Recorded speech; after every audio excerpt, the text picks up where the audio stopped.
bigger. What are you guys all hoping to get from this? What is your end goal? Freedom. Woo! Exactly, freedom, right?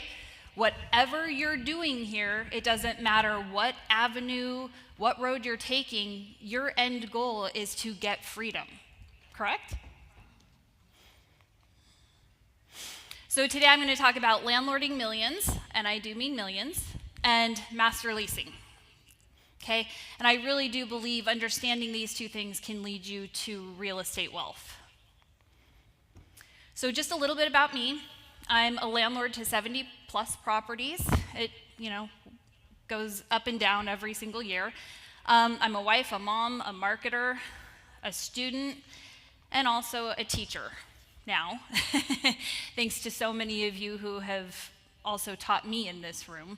Kind of like Mary said, it's a little bit strange because you do feel a little bit like an imposter. I've sat in these rooms for years and years, just like you do. I still sit here and learn every single time. And so all I can do is get up here and just tell you my journey and what I believe. Clever Kitty Investing is a strange name for, for real estate. However, just to give you a little bit of background, I used to be in jewelry sales. And when we'd all get together, they would label you either a fluffy bunny or a clever kitty. And so the difference was that if you were a fluffy bunny, you got up and you sold and you recruited people and you did all these things because you were just super excitable and right? One of those people. So that was a fluffy bunny. Clever kitties they dotted their I's, they crossed their T's, very methodical, very systematized. And so I took one of my friends who was in this business with me, in their jewelry business, to a bunch of the real estate investing seminars that we were going to. And she looked at me and goes, "You've always been a clever kitty." And I said, "That's what I'm going to name my teaching company," because that's kind of how I teach. Okay, so just to let you know, I grew a $10 million portfolio in only 6 years. And I also cash flow $6,000 a month on properties that I don't own. Okay?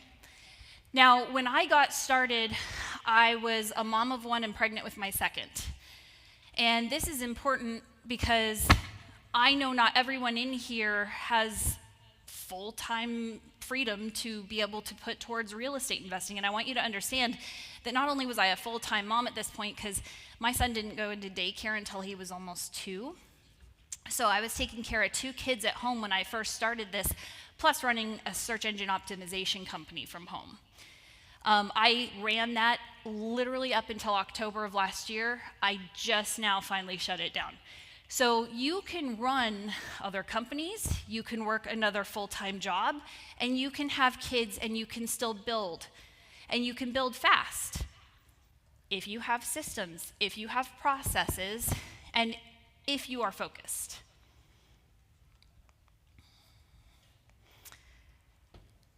Okay, so when I talk about millions, I do mean millions. Again, yes, it's a $10 million portfolio, but we have millions and millions worth of equity in these houses. Landlording for me was the very foundation of everything that I did. And so I have to tell you how important landlording is to building a good portfolio. And Mary said it too. She's like, you have to manage the deal well, right? I would not trust my portfolio to anybody else. And I'll explain to you why. But the cool thing is I knew with almost all of my deals what my exit strategy was going to be, right? They were all going to go into my landlording portfolio. Didn't matter if I was doing seller financing, and these are all purchasing, right? I knew how to do subject to, seller financing, lease purchases and options, master leasing. All of those were going to go into my landlording portfolio, okay? Yes, I did some fix and flip when they were really, really good. But most of what I did was very focused on me building a portfolio that I could eventually retire from. I wanted the freedom, not the quick cash. And for those of you that are flipping or are wholesaling in this room, tell me how quick that cash goes. It goes into a machine, right? It makes it very hard to build something where you can eventually retire someday.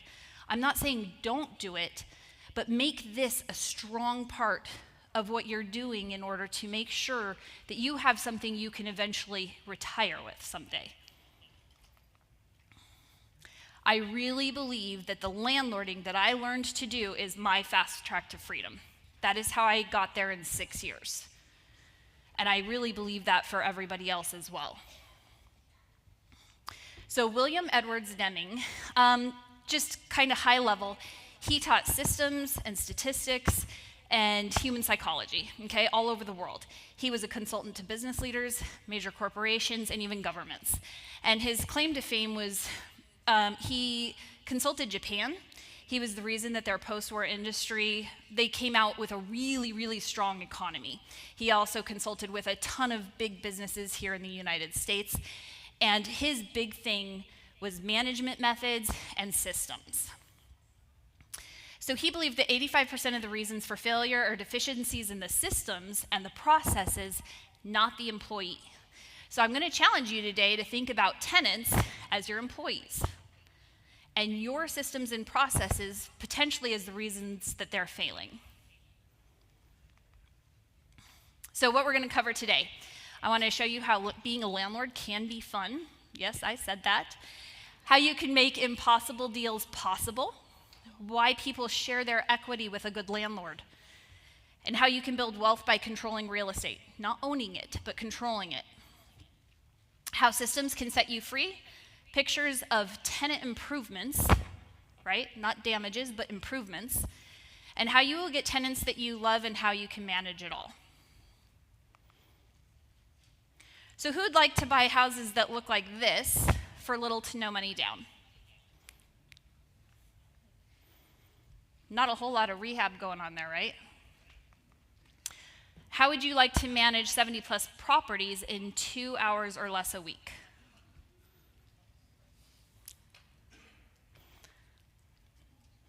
So this is my first deal that I'm going to talk about. I know there's a lot of words on here, but basically, this is a house that we purchased back in 2019. A seller needed to sell quickly. They were looking at foreclosure, okay? They had the property currently listed at $359,000, and they couldn't sell it at that price because it was overpriced. But they had to sell it, at least for that, to cover all of the sale costs, right? And be able to pay off their mortgage. So their payoff was about $337,000. However, the ARV at the time was maybe $340,000. They had no room. They were asking more than what it was worth.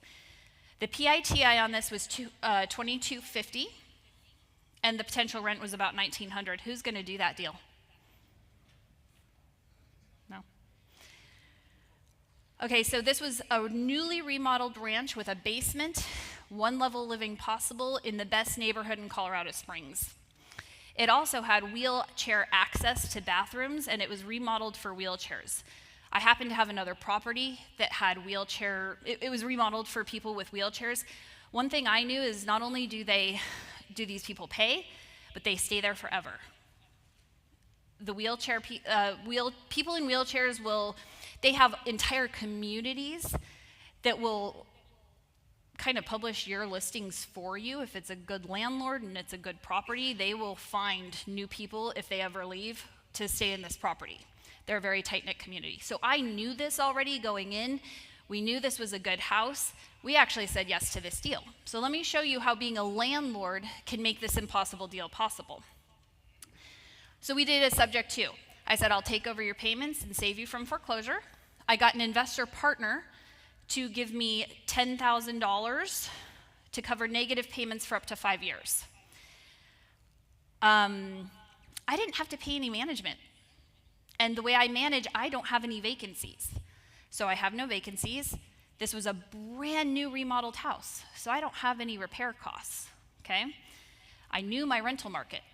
I knew my rental market because I was a landlord. So I knew exactly what I could get for this house. I knew where things were going, and I knew how long it was going to take before I could cover the mortgage. The rent was increased to $2,100 in about a year and a half and covered within 3. And the house is currently worth $530,000. We owe less than $320,000 on it. Do you think my investor and I did pretty okay on this deal? Yeah. And I didn't come out of my pocket with any money on this deal, none. Even the negative payments, that was covered by my investor, okay? So this is a great deal on how knowing your market, being a landlord and being good at what you can do, you get amazing deals. People are always like, how do you get deals like this? This is how, because I'm willing to take care of my own properties. So yes, when you're a good landlord, people will share their houses with you. I have it happen all the time because you have skin in the game. So this property was listed on the MLS. My contractor friend brought it to me and said, this is a great deal. I said, yes, it is, and it would make a perfect rental. However, I know the wholesaler behind this. We're not getting it for that price. So let's not even worry about it. I happen to know this guy because he was on all of our investor calls. And I called him. I said, Alfredo, what are you doing? Why are you getting rid of this property? It's a perfect keeper. And you keep telling me that you want to keep more houses. He was a wholesaler. And so he said, well, first of all, I don't know how to keep this. I don't know how to make that work. Second of all, I don't know how to manage this, and nor do I want to. I said, well, I can make both of those things go away for you. So I showed him how we could keep the property, and then I said, I'll take care of it afterwards. So obviously I don't charge a management fee or anything like that on this. I do it for free. That was my way into the deal. This thing is amazing. We both, by the time everything was refinanced, we both had less than $2,000 into the deal the first year. After the first 12 months, we both made $3,000. Good deal, huh? Now, the great thing about this is it led him to know how good of a manager I was of these properties.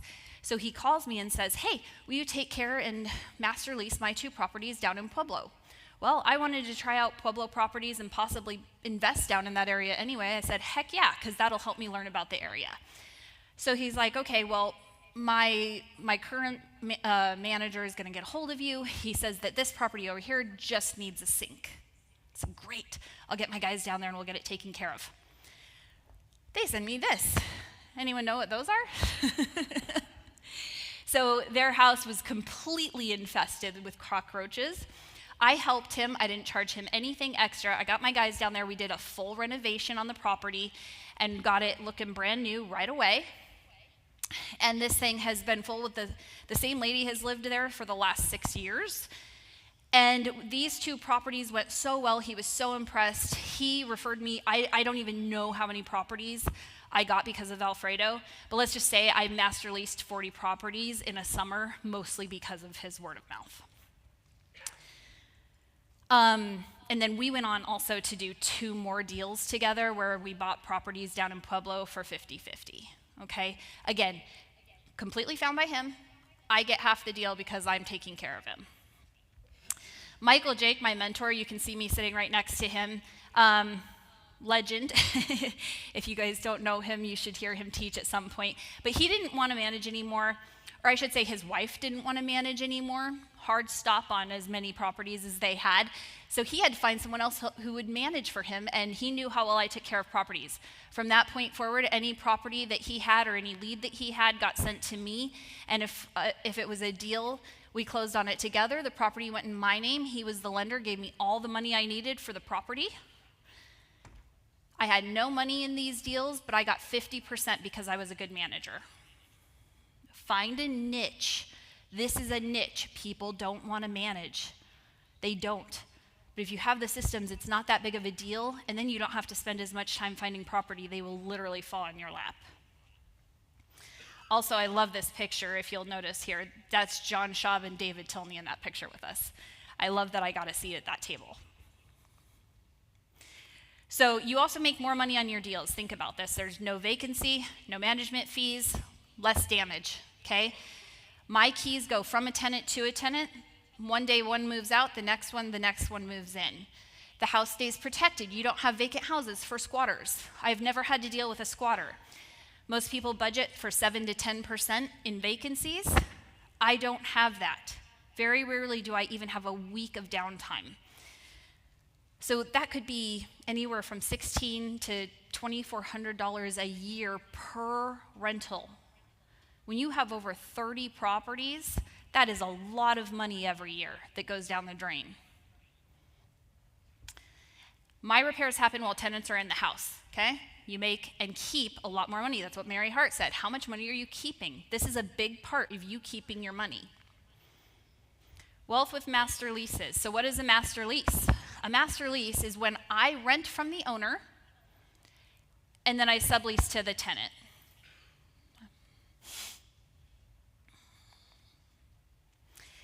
Why master lease?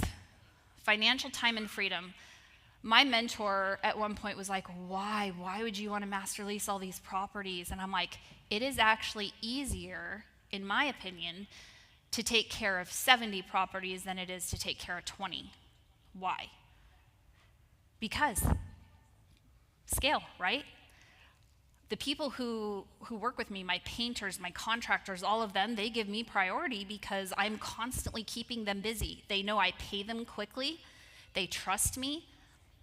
So if you have not only do you have good relationships with them, but you keep them busy, you're going to become a priority for them. So that also helps me on my own houses. It's also a benefit to my owners that I work with. Now, financial freedom, let's think about it this way. Financial freedom is when cash flow is greater than your expenses, right? So how many houses would it take to replace one or both of your incomes at home? Okay? Let's just say market rent is $2,000 wherever you live. I know that's not the same everywhere, but let's say market rent is $2,000. Let's say you get 10% of that market rent, which is $200 a month. And it takes you $5,000 a month to cover whatever you're making in your job, okay? That would only be 25 houses that you would need in order to completely quit your job and replace that income. I know that's generalized, and I know 25 seems like a lot of houses when you haven't been there, but again, once people found out that I was taking on other people's properties, I did not market for even one of those 40 properties. That was all word of mouth. When you take care of people, it will go really fast. Believe me, when we got that property back that had cockroaches in it, that was due to, that wasn't all that was in there. There was a lot of other gross stuff in there. And the property manager just said it needed a new sink. This is what you're up against, you guys, okay? I'm not saying all property managers are bad. I'm just saying the bar isn't set very high. So you can test drive houses and new areas, okay? So this is a great way to learn about the cities. It's a great, especially if you're beginning, right? So you can learn, I didn't know Pueblo. I took on some from Alfredo and some from another investor. Within 6 months of master leasing houses in that new area, I owned 2 more houses down there. I knew what they would rent for. I knew I could find good tenants down there. I knew the areas of town, which ones to buy in, which ones not to buy in. And I was able to invest. I was able to be smart about it because I already knew, okay? Because I controlled some houses down in those areas. It's recession proof. Look, right now, when it's a little bit harder to maybe make money in real estate, guess what? I have no problem making money on my master leases. And people need it more. There's a lot of people out there that can't sell their houses right now. So they need to rent them out. You can have all the benefits that other owners don't need. You just find out what they need and you can take everything else. Once you earn an owner's trust, they're going to send you referrals. Earned trust also comes in handy when they're selling the property. Who do you think is the first person that knows that they're going to sell their property? And it's a rental. Who's the first person that knows? Me. Isn't that where you want to be as an investor, being the first and only person that knows that an investor is about to sell their property, right? That's pretty awesome. And you have more control than a property manager would with the documents, okay? I'm going to go pretty fast on this. This is Pete Fortunato's house. It just shows all the different ways that and how many people one house can benefit, okay? So with master leasing, you can get income by just leasing out the house. You get tax benefits. Tax benefits from master leasing is passive. It is not an active income because you are a principal in the transaction. There's no self-employment tax. There's no recapture of depreciation. You can sell or sublease your master lease interest. I've had people offer to buy my portfolio from me of master lease properties. So you can sell that.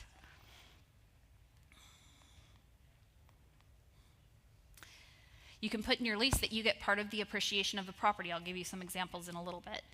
If you have a long-term lease and they want to sell before that's up, the seller will pay you maybe the entire year's worth of that you were due, okay? I've had that happen. If you manage the tenant, you make the income. If you couple it with an option, attend Bill's talk tomorrow. If you couple this with an option, you can get in on some of the owner's equity. Master tenants can borrow against long-term leases. Well-secured long-term leases, excuse me. So some of the different leases that you can offer. First of all, you can do a performance lease. This is my most common lease. People are like, how is this no risk to you? Because it's based on performance. It's a percentage of whatever I bring in from the occupant tenant. It's great for when there is room for the owner to make money too. It's my most common approach. Here's what my lease says. New Generation Homes, that's my management company, that rent is 90% of whatever is brought in each month. So if nothing comes in, no rent is paid. Okay? So this is one of my performance leases. Look at how beautiful that house is. It's brand new renovation inside. It's a great house. It's the D20, great neighborhood in Colorado Springs. Easy to get renters. Same renters have been in here since the day I got it. I pay 90% of whatever I bring in. No risk to me. No repairs are on me. Profit is $215 a month on this house alone. You want to increase your cash flow? Because I'm not going to lie, you own a lot of properties. It can get expensive some years. Because for some reason, every heater goes out in every one of your houses in 1 year. Same with the hot water heaters. I don't know what it is, but this helps with that. And it can help you put some cash in your pocket. If you want an assistant, this helps pay for it, so you keep all the money from your own properties. This is another performance lease. I got this from a seller lead. They were looking to sell. They couldn't sell, mentioned wanting to rent the house potentially, depending on what they could get. Nobody wanted to buy the house for what they were selling it for because it was way too much. And I wasn't even willing to pay what they wanted. The way we were talking about it didn't work. I said, but I can help you if you would like to rent it. I said, plus, the benefit to you is I'm already interested in purchasing your house. I'm already a buyer. So if you ever decide to sell with a tenant in the house, you don't have to wait, get the tenant out, and then put it on the market. I'm right here. I'm already willing to buy. I use that as a benefit. At the same time, planted a little seed in their head saying, guess what? I'm going to buy when you're ready to sell. I also told them, look, life happens. If you ever run into trouble on repairs, I have ways of helping you. No property manager ever is going to say that to an owner. And you can make money on repairs, which we'll go over a little bit later. So again, I make $215 per month on this one. No repairs, no vacancies, and no worries for me. That's $2,500 a month or a year that I'm putting in my pocket from this house as well. Another way you can do these leases, you can do a fixed lease. So you can give the owner a certain payment every single month, no matter what. Make it low enough so that you can make money, that you can cover vacancy or expenses, okay? Again, I know I don't have vacancy, but cover it just in case. Make sure you understand management and market rents before you offer these. Make sure you know what you're doing in your market before you offer these kinds of leases. So maybe you make zero now and negotiate a really long-term lease that allows you to make more money in the future. When you make these kinds of deals, you attach the promise with a deed of trust or a mortgage. Okay? I'll give you an example. So let's say someone's mortgage is $2,100 a month. The owners cannot afford to make less than that, so $2,100 is all you can rent the property for. You guarantee them $2,100 a month for 5 years. Owners must take care of all the repairs. You do a note and a deed of trust that shows that they owe you $25,000, right? So you're not making monthly income. But how did I come up with that number? Why $25,000? Well, $210 a month at 12 months over 5 years is $12,600. Well, I want to take double for taking the risk, and I also want double for waiting for my money, because no one else is going to offer them a deal like this. You can then negotiate that you get to keep any rent that goes up as profit on top of that. So as you raise rents, you can negotiate that you keep all of that. And then anything else that goes against the note.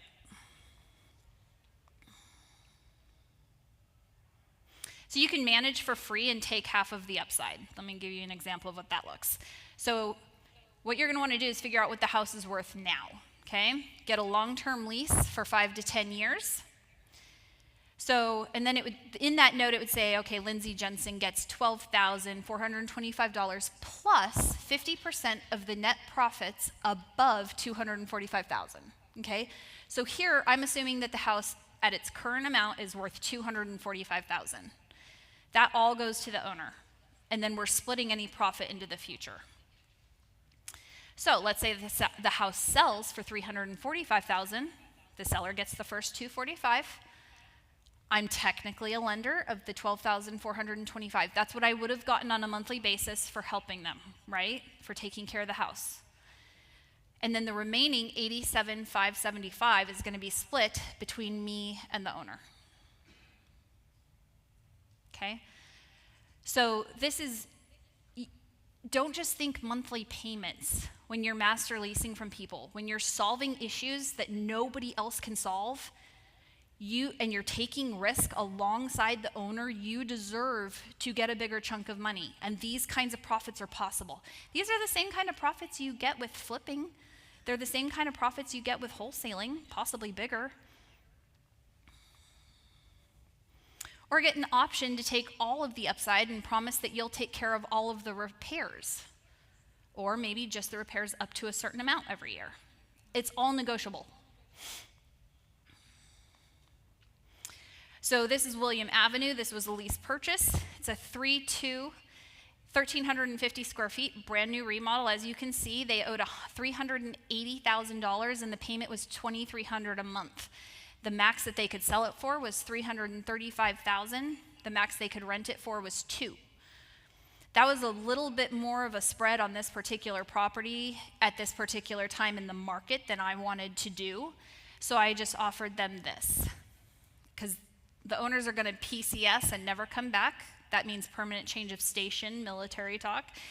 Don't want to do a short sale. They didn't want to ruin their credit. If they rent with a property management company, not only are they going to lose the first $300, they're going to lose an additional $200 a month paying the property management company, right?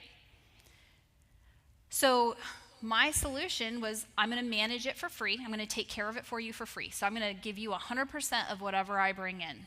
That saves them $200 a month. In exchange for an option to buy it in the future, subject to, once I can get the rent to cover the mortgage payment.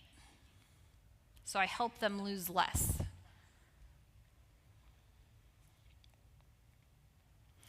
So you can master lease and then do VRBOs with the master lease. There's a couple different ways you can do this. You can master lease it for normal rent and you put all of the furnishes in the VRBO, Airbnb, or whatever you want to call it. You can also set it up where the owner does all of that. They put all the money into the property to VRBO it and you take a bigger chunk, 25%. So it just depends on which way you want to do it. I have a student that she saw a similar presentation to the one I'm doing right now. She jumped in, didn't have any paperwork, just used whatever lease the owner wanted to use, told them what she was doing, and was very successful. The next time I saw her, about 4 months later, she's like, I need your paperwork. I need your leases. I need to know what I'm doing because I'm already doing this. You guys, that's awesome. That's how you jump in and start making money. Go make some mistakes, then go learn, go ask questions, right? So she got all my paperwork, and within her first year, she did over 10 of these and was able to quit her job. So one of the clauses I have in the master lease is the first right of refusal option to buy, okay? So most property managers, no, all property managers have something similar in their lease or in their contract that says, we have first right of refusal to sell. A lot of property managers want to sell the property more than they want to manage the property. There's a massive conflict of interest, in my opinion, in that. This just gives me the right to purchase it from them. This in particular says that I can purchase it for a certain percentage of any sales price that they agree to with any current or prior occupant tenant. The way I sell that or talk about it is, look, if I hook you up with your buyer, I just want a cut in this, because then I'm not even going to have a property to take care of anymore. So I just want a cut, and nobody ever minds doing that. Now, depending on the deal that you're working, you maybe take that out. And it's not just with the occupant tenant, it's that you have first right of refusal to buy. You can reword this however you want to. All of my leases have this in there. So repairs into profits. This creates a lot of opportunity for you to cut yourself into a deal. You can put an option on the house if they don't have the money to make a repair and you do it. You can have them pay you back 3-to-1. So if you spend $2,000, maybe they owe you $6,000. Turn it into a loan with interest. If you don't have the money to do this, I guarantee you have someone out there who will lend the money to do this with you, and you can make a part of the deal. At that point, you just go, gosh, this seems to be really hard on you financially. Do you think you're ready to sell? Maybe you just buy it from them. And at this point, these people are already used to getting monthly payments from you. They trust you. So making a creative deal with people who you're already in a relationship with like this is a lot easier than someone you meet and within a couple days are trying to do a creative deal with. So what do you say to owners? What's in it for them? First of all, you listen. You give the owner what they need and what they want. You create contracts based on each owner. You do not have to use state-approved contracts. So not every single one of mine is exactly the same. I go based off of their comfort level, and that's fine. I have more control over the property, so they do less. Every person I've ever talked to, I'm like, do you get tired of your property manager calling you over and over about stuff that you've hired them to take care of? They all say yes. I'm like, I don't do that. We come up with the parameters of when you want me to call you and when you don't want me to call you in our contract up front, and then you never hear from me, and they're like, oh, that'd be great, which is exactly what I want too. They get my contractor discounts. I do not upcharge them on all of the repairs for their property. I don't nickel and dime my tenants, and I don't nickel and dime my owners.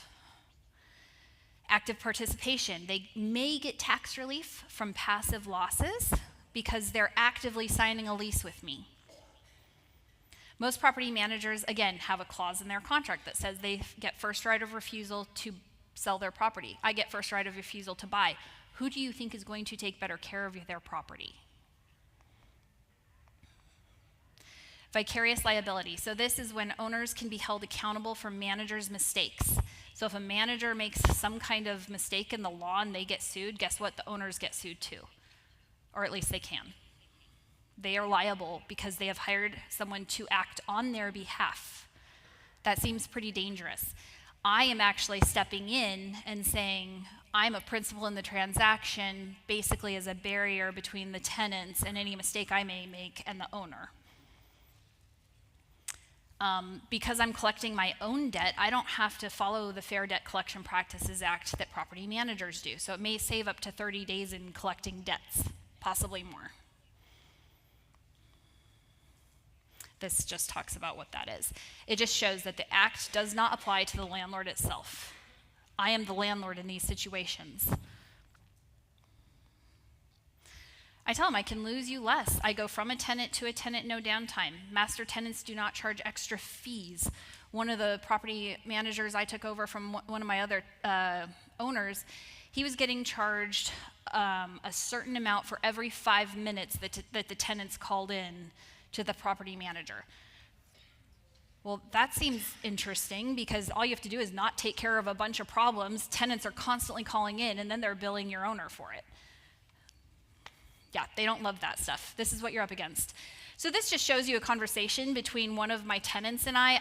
I know this is probably hard to see, but basically to sum it up for you, he messages me and says, hey, we're thinking we're gonna sell this property. And I said, that's awesome. Can I ask why you're selling? Oh, and he said, oh, and I remembered that you said if we ever decided to sell, you might wanna buy. And I said, yeah. Tell me why you're selling. Tell me how much you owe. He said, it's paid off. I said, oh, well, would you take any kind of seller financing? He's like, well, we can't do that because we're looking at doing this. I said, for what you're looking for or for what you could sell this for, that doesn't really work for me right now, but do you want me to list it? And he says, no worries, no change, we'll keep it as is until rates come down and you decide to buy it. They're just going to wait for me to buy it. And that's what you get when you take care of people. I know, and you're all sitting there going, but what about the tenants and toilets? I get it. So let's talk about that. So is your rental an asset or is it a liability? Asset or liability? What if it's vacant? Is it a liability? Okay, so your true assets are going to be the tenants, the ones that are paying your mortgage for you, right? Remember, I said shift your mindset and think about them as your employee. Treat tenants like assets. Let them build a home. I don't do inspections on a regular basis unless something warrants that it's needed. Have them do the maintenance. I don't do security deposits. We do a performance bonus on move out. And I spend time with them before they move in, at least an hour. I go through every little thing in my lease. And so many people are like, how can you do that with, and I do those myself. They're like, how do you have the time to do that? First of all, I don't have a lot of turnover. It does, a couple a year maybe. So this does not take that long. And the amount of time it saves me later, because they already know what's expected, is huge. When you put people first, remarkable things happen. So I'm going to kind of show you, these are some of my tenant improvement photos. This guy has been in this house since I got it. I think he's been in there for 8 years.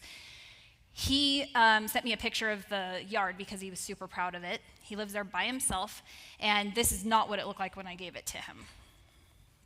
And for those of you that have tenants, you know that yards are some of the hardest things to get taken care of, right? Here's another one. It says most of our focus has been on the outside to prepare for the summer. Got the flower beds planted already. Garden bed has to wait until after Mother's Day due to late freezes. So again, more yard work that people are getting taken care of. Cleaned out the window wells in the basement, and I'm planning on adding more rock to the bottom. They had lots of trash and leaf, blah, blah, blah. So it just shows the amount that they're moving in and doing to the property. They're not asking me to. So this is a duplex in not that great of an area. This guy rented one of those rototiller thingamajiggers for the yard, and he did the entire yard and planted grass seed. And that's what it looks like now. And that's in a duplex. Here's, this is a shed that one of my tenants built, and they're like, hey, do you want us to remove it before we move, or do you want us to leave it? This is a nice shed. I said, you can leave it, you're good. So in Colorado, we get windstorms, like 100+ mile an hour windstorms.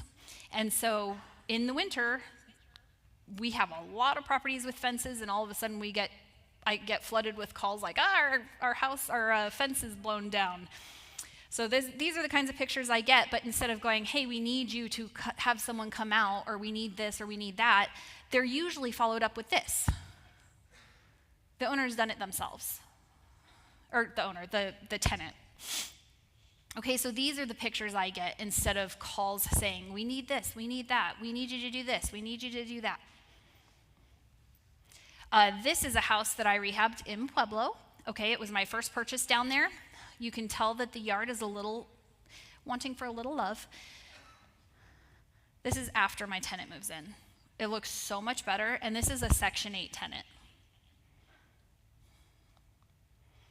Here's what she moved into with the backyard. The only thing she asked me to do is to get her a roll-off so that she could put all the stuff in there. I said, no problem. And here's what she did to it, and she's pointing to her little flower beds and vegetable garden that she made. So again, William Edwards Deming, he believed that 94% of variations in worker performance are caused by the system, not the workers. He believed that people can perform better than the system allows, and that the bad system will always beat a good person. If you're wanting to build wealth and you're wanting to make something like this happen and build your portfolio quickly, learn the systems to be a good landlord, and I promise it will benefit you greatly. The systems make a difference. You hear a lot of complaints about tenants. What if it's our problem more than it is what the tenants are doing? Thank you so much. And there's my contact information if you need anything from me.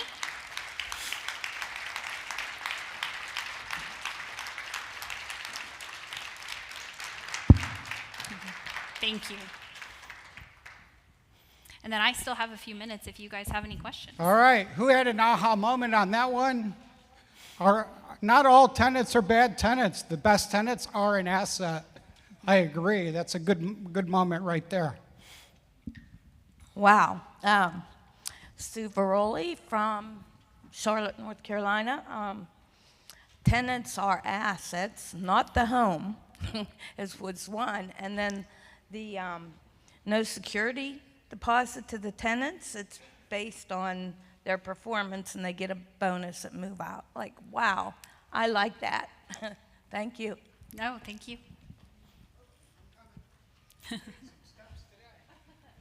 need to get to the gym. No, I do need to get to the gym. Who else has one? Oh, right here.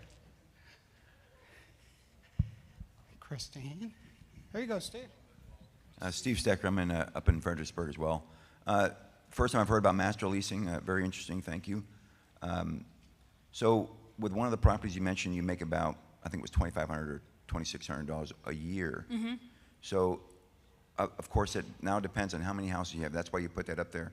Over the number of houses, that's going to add up to that income, that passive income. Right. That allows you to live and at some point gain financial independence. Mm-hmm. Okay, interesting. Yep. Very nice, thank you. Yeah, we should all know our number for financial independence, too. You call it your freedom number, right, Chandler?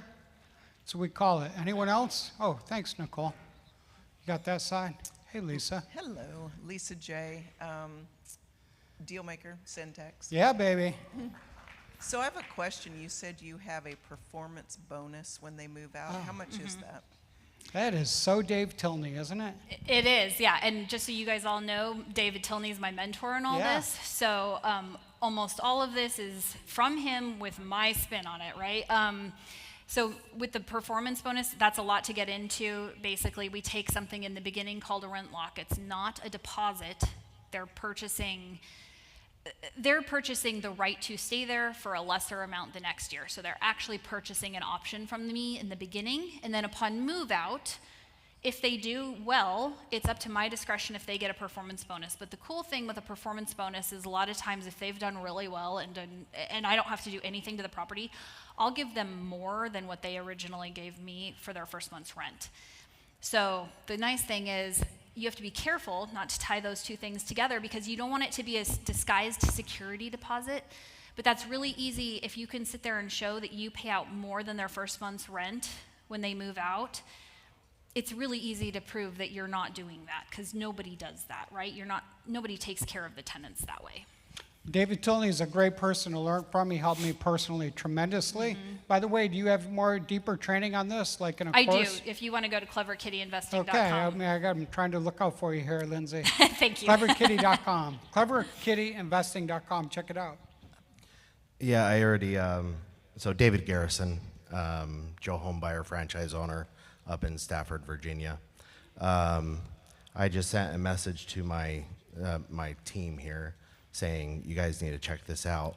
I would be really interested in doing like an interview with you.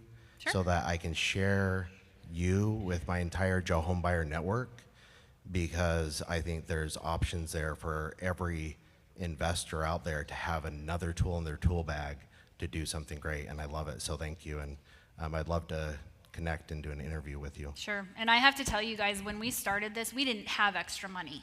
This is how I built our wealth. It's the best way to start because it forces you to be creative, doesn't it? 100%. 100%. Love Jim, it. We have someone right here. All right. Oh, okay. Hi. All right.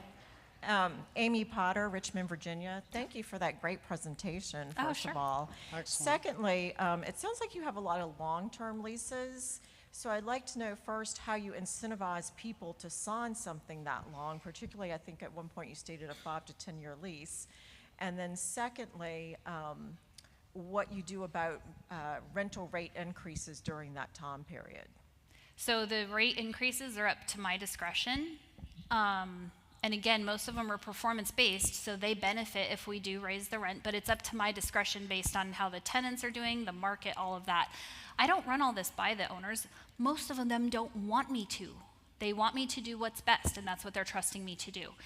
And then your other question was long-term leases. So with the long-term leases, I never have an argument. I let them know what their benefit is there.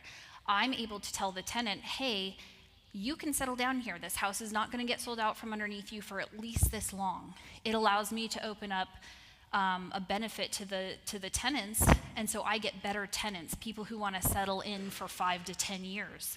And the nice thing about that is there's less wear and tear on the house. There's no owner that's going to say no to that if you put it to them that way.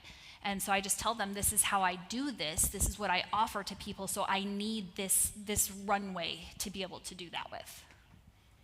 A long-term tenant is a tremendous asset, not just a small one, a tremendous asset. You got to keep up with your rental increases, though, too.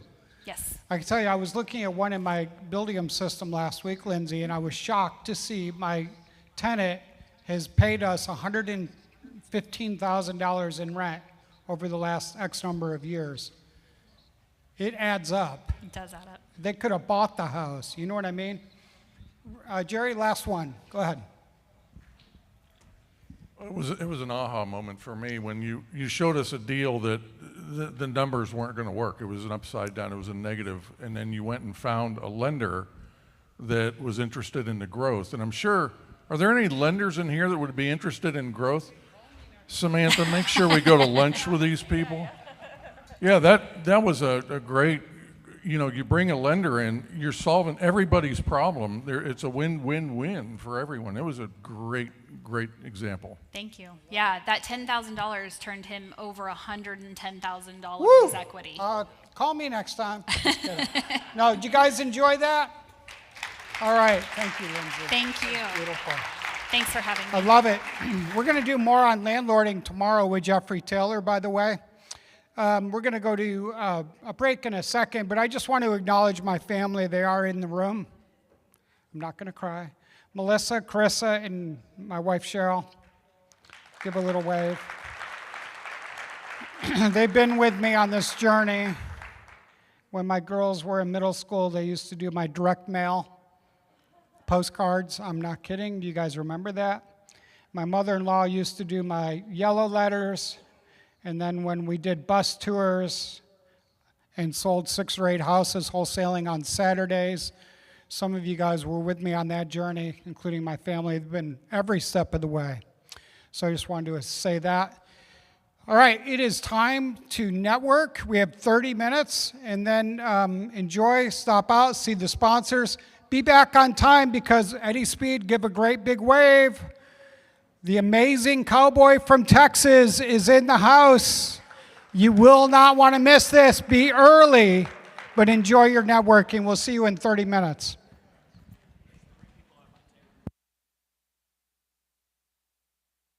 Yes, remember my challenge. Meet 3 new people during this networking.